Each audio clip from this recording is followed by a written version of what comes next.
आज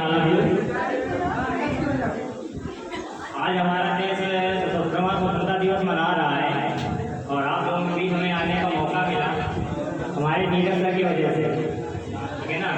इसमें नीरज सर को शुक्रिया अदा करना चाहता हूँ और हमारे सर जिन्होंने सरदार पटेल जी के विषय में बोला था। सरदार पटेल जी का हृदय बहुत बड़ा और कठोर भी है। उन्होंने ऐसे ऐसे काम किए हैं जिसके कारण आज हमारा देश एक अखंड भारत बन गया है। आप लोगों ने सुना होगा जो हमारे हैदराबाद, जो हमारा एक हृदय बोला जाता था, हैदराबाद को हमारे देश का हृदय बोला जाता था।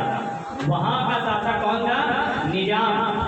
निजाम ने क्या सोच रहा था कि वो सोच रहा था कि हम पाकिस्तान को विलय करेंगे, लेकिन सरदार जी के कहने पे उनकी जो सेना वहाँ पर पहुंची रातों रात और निजाम को बंदी बना करके उसे वहाँ से खदेड़ दिया और हमें हैदराबाद हमारे हाथों में मिल गया और हमारा एक अखंड भारत बना। इसी बीच में भोपाल का एक नवाब था, वो भी पाकिस्तान में विलय करना चाहता था और हमारा जूनागढ़, ये सारे जो हमारे छोटे छोटे राज्य थे ये भी पाकिस्तान में विलय करना चाहते थे, लेकिन हमारे पटेल जी की कूटनीति और राजनीति की वजह से हमें ये दोनों हासिल हुए, जिसमें से हमारा बीच में जैसे भोपाल के लिए हमारा पड़ता था मेवाड़ के शासक महाराणा प्रताप जी का है। वो वहाँ पे उनके फैमिली के लोग रहते थे और वो शासन वहाँ पे करते थे, जिसके कारण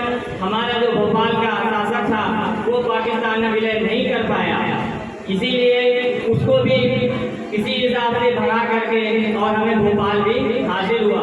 जूनागढ़ की बात रही, जूनागढ़ में हमारे हिंदू और मुस्लिम दोनों भाई थे, लेकिन दोनों लोग हमारे हिंदुस्तान में विलय करना चाहते थे, लेकिन वहाँ का जो शासक था वो पाकिस्तान में मिलना चाहता था और वो हमारा पाकिस्तान के बहुत करीब भी था जूनागढ़ हमारा, ठीक है ना। वो उसमें विलय करना चाहता था, तो हमारे पटेल जी ने क्या सोचा कि हम क्यों ना वहाँ पे जनता का समूह बनाएं, जिससे क्या होगा कि हमारी जनता अगर हमारे पक्ष में होगी तो शासक कुछ नहीं कर पाएगा, और जब जनता हमारे पक्ष में हुई तो हमें जूनागढ़ भी हासिल हो गया। इसी तरीके से हमारा एक अखंड भारत का निर्माण कराया, उसीलिए उन्हें लौह पुरुष भी कहा जाता है। उनका सीना तो बहुत ही विशाल और महान भी था।